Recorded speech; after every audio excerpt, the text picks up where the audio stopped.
Salut, bienvenue dans la leçon 13 du module 3. Après avoir parlé de la gestion des richesses et du temps, nous allons maintenant aborder un autre aspect fondamental de l'intendance chrétienne, la gestion des talents et des dons spirituels. La gestion des dons ou des talents est tout aussi importante que la gestion de la richesse et du temps. En sa qualité de propriétaire de tout ce qui existe, Dieu fait des largesses aux humains pour pouvoir gérer sa création. Personne n'est dysfonctionnel et inutile. Tout ce que Dieu a créé est bon et utile. Nous n'ignorons pas cependant qu'il y a des gens qui sont frappés de certains handicaps. Qu'est-ce qu'un talent?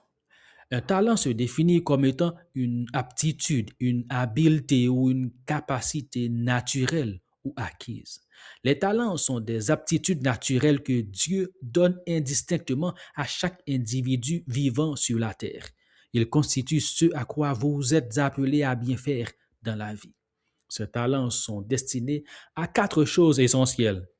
Premièrement, les talents nous sont donnés pour que nous puissions diriger, gérer la création, selon Genèse 1er verset 26 à 28. Nous sommes nés pour être des leaders. John C. Maxwell soutient. Nous sommes naturellement des leaders dans le champ d'action de notre don. Dans ce domaine précis, nous sommes les plus intuitifs, productifs, à l'aise, satisfaits, naturels et influents. Fin de citation. Deuxièmement, les talents nous sont donnés pour que nous puissions gagner dignement notre vie sur terre. Dieu sait très bien que nous sommes des êtres économiques. Il donne à chacun des capacités. Vous devez gagner votre vie avec dignité. En faisant ainsi, vous ferez honneur à Dieu, à vous-même et à votre famille. Rencontrer Jésus est la découverte la plus excitante et la plus importante qu'une personne puisse faire dans toute sa vie. La deuxième consiste à savoir ce en quoi vous êtes doué. Si vous n'avez pas encore fait cette découverte, mettez-vous au travail.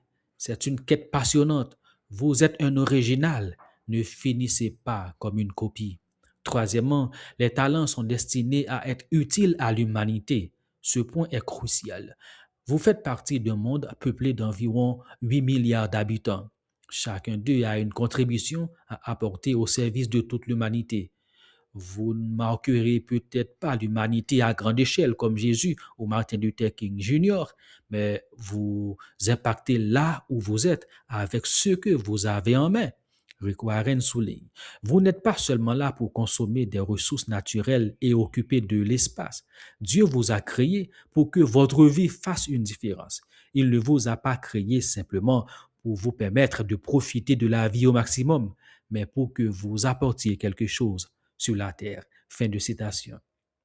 Hélène Keller résume cela admirablement. Je désire ardemment accomplir une grande et noble tâche, mais c'est mon devoir principal d'accomplir d'humbles tâches en faisant comme si elles étaient grandes et nobles. Le monde n'avance pas grâce au coup de collier puissant de ses héros, mais à cause de la somme des menues impulsions de chaque honnête travailleur. Fin de citation. Quatrièmement, enfin, les talents sont destinés à glorifier Dieu, le propriétaire. Paul l'a souligné. Quoi que vous fassiez, en parole ou en œuvre, faites tout au nom du Seigneur Jésus. Si vous faites tout pour la gloire de Dieu, vous ne tricherez pas, vous travaillerez avec le sens des responsabilités et vous développerez une culture de l'excellence.